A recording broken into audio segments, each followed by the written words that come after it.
Hello, I'm Todd Phillips, the editor of Canadian Auto Dealer. We're here today with Todd Bourgon, the executive director of the TADA. Todd, thanks for joining us. Thanks for having me, Todd. Good to see you.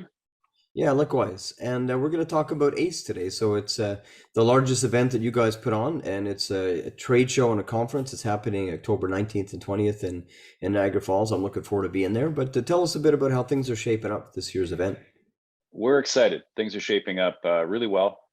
There's a buzz certainly around the community that we've been working with for the last 6 months. The vendors are excited to be there. The trade show floor is sold out. We've got an amazing lineup that's extremely relative to what's going on in the industry today. And like you, we've been waiting for this for 2.5 years to get this event back on. And as you touched on, it is our biggest in-person event outside of the auto show.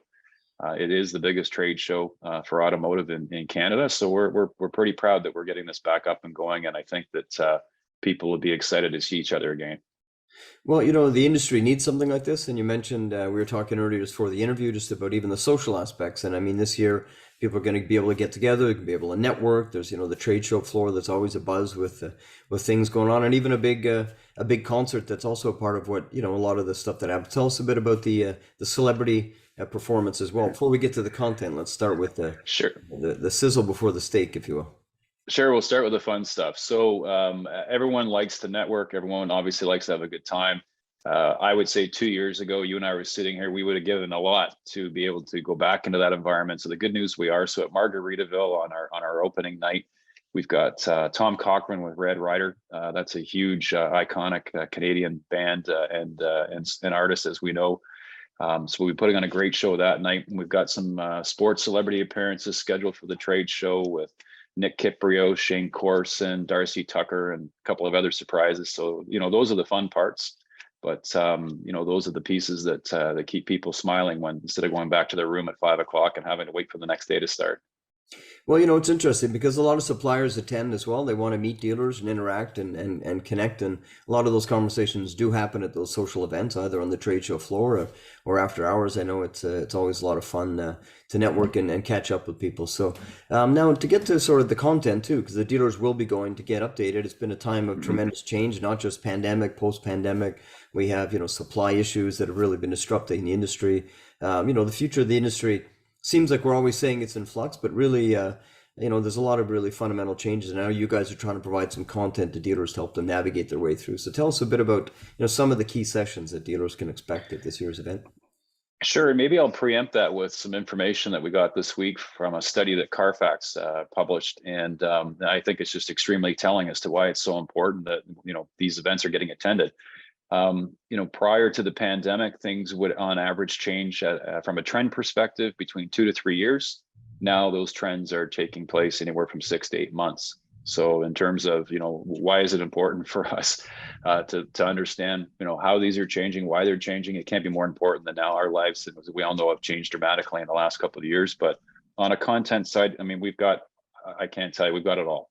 We've got Google attending to talk to us about all the things we want to know on the algorithm side, trends, those types of things. We've got the founder of Kijiji Canada, Janet Bannister, speaking to us. This is an interesting one.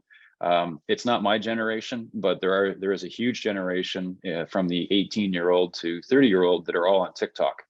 And if you think back to 10 years ago when we were running these conferences and we were explaining what Twitter and Facebook does, that's the exact type of information that we'll be sharing with people, is how to monetize, how to turn TikTok into a business asset, because that community, that's what they're speaking to each other on, and that's how they're communicating. So that'll be a great piece.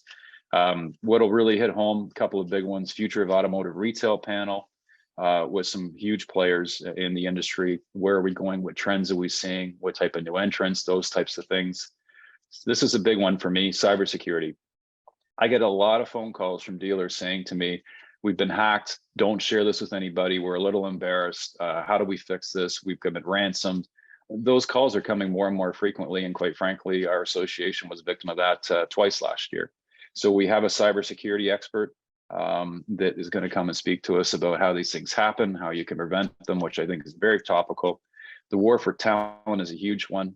It's no secret to anybody. It's really hard to get people, not just in our industry, but any industry right now, And so we have a full panel on that will feature even Rocco Rossi, the CEO of the Ontario Chamber of Commerce, and some experts on HR side from AutoIQ. And Tim Royce, President and CEO of the CADA, is going to be speaking about the future of automotive, what they see, trends, what type of retail environment we might see. So all of these things are extremely important. And as you know, if you go on our website at automotiveconferenceandexpo.ca, you'll see probably 3 times that amount of content, but I'm just touching on some of the highlights. Awesome. It's a great overview. And I know as well on the trade show part as well, there's a demo theater again this year where, you know, a select amount of the suppliers, I think there may be 60 some odd exhibitors, will get a chance to go on stage and have, I think, 2 minutes. I know I'm supposed to be the MC or the timekeeper for that event, to really give an overview of what's going on the trade show floor. Because while, you know, the dealers have been working on their own businesses, the supply community as well has been innovating, come up with new projects or new products rather, and, you know, a more digital approach to a lot of the operations. So that's kind of another interesting feature that you guys have introduced, which is a chance to get people from the trade show floor to get up to do a really quick elevator pitch, if you will, about what they've been up to. You know, it's interesting you touch on that, not just because you're going to moderate it, but more importantly is that when we do our post surveys, is that our number one keynote speaker has always been the most supported individual as far as what people saw that day that they really enjoyed. And again, it's just a ranking, don't get me wrong, about whether these people were any better than anybody else. But when you think of, you know, some of the people that we've had in the past that would be, you know, huge namesakes, but in this particular case, this panel is ranked as second. And it's a second because people are put on the spot. So you get 2 minutes to tell us, hey, what's new, what's relevant, how can it make me more money, or how can it get me higher retention in my dealerships? And this is part of the reason why we're there, right? So it's, I believe it's 15 quick hits that are up there, but it definitely is one of our more popular sessions. And it's, again, sponsored by Kijiji Autos. I thank them for their support on that, so we can keep doing that. And from a keynote perspective, everybody always wants to know who's the big name that's coming, and it's Chris Hadfield. I think that anyone that's spent time in the space station and had to manage the complexity of what they've had to manage, and through crisis management and through change and those types of things, what a perfect guy to talk to us about what we've all been through the last couple of years and how some of his strategy and training can help us as we evolve through and outside of what we've dealt with the last couple of years, and apply it to our businesses. It's great. It's always good at these events to get someone who has that perspective outside of the industry, who can, bring these sort of universal lessons of sort of change management and coping with stress and such. That's a great fit. In terms of the demo theater, I know you were the timekeeper in the past, so I'll have to talk to you offline about how to keep people into their 2-minute time frame and not have them go over and politely get them on, get the hook, I guess, if you will. So I'll that's not a problem. You know, the other thing, Todd, that I think is important to talk about is that, you know, no one ever wants to talk about price, right? But let's talk about price. So we are proud that our event is extremely economical. There's nobody in our industry that can say, oh, I can't afford to send one of my managers. The truth is you can. It's $249. It includes both days. We have a 2-day lineup. It includes the concert. It includes their lunch. It includes their meals. They don't have to dip into their pocket other than pay for a hotel room.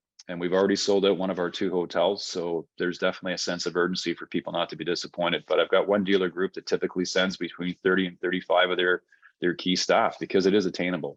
There's other conferences in our market that come from, the US that their price tag is $900 to $1,000. And you compare these to any of the US conferences, you're looking at about $1,000 for this type of content. So we've kept it down on purpose. We thank our vendor community for supporting this, because we wouldn't be able to keep the prices down unless we did that. But we don't want this to be price prohibitive to anybody. It's extremely attainable for 2 days. There's no other value like that in the market. It's a great pitch there. One other thing you were going to talk about was the fixed ops component for the virtual attendees. Maybe talk a bit about that as well. Sure. So we've added something new this year. We've added a virtual component. Like you're never going to replace in person. And the truth is that we're not streaming all the content from the day. We're streaming a very small portion of the content that's live. But on the virtual side, it's focused on fixed ops. And a lot of people are telling us that we need more fixed ops training. It's very hard to find experts in fixed op training. So we're going to be conducting online workshops. One of our most popular monthly workshops is our service advisor training. And we're having that group run, I think, 3 or 4 virtual workshops that day, so people in fixed ops can attend by staying and sitting at the office and feel like they're getting some value. So there is a ticket specifically for that, which is something we've added this year to try and widen our audience base. Okay, Todd, so tell us a bit about the women-driven part of the proceedings. I know that's something you guys have really taken the lead on, helping make sure that there's more diversity in the industry. And tell us a bit about the plans for this year.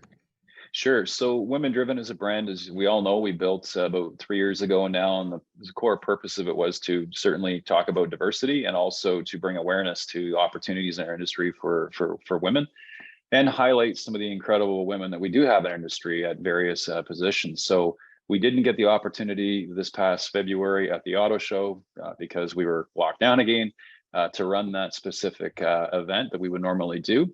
So we've dedicated part of day 2 to our Women Driven brand, which will feature that particular piece of information. And some of the speakers that are coming in that afternoon are geared towards that topic. But it's not just for women that day, let's be clear.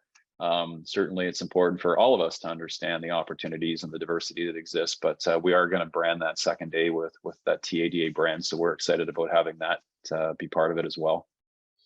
Well, it sounds like a fabulous event. I'm looking forward to being there, and I know I'm going to be moderating the session on the future of automotive, and being on the trade show floor, meeting all the vendors. Very curious to see what's been happening, and just to reconnect with the industry. So kudos to you and your team for the energy and effort. I know it goes a lot of the work goes into pulling these things off and being reimagining what an event is going to look like post COVID, and it sounds like your team's done a great job. So.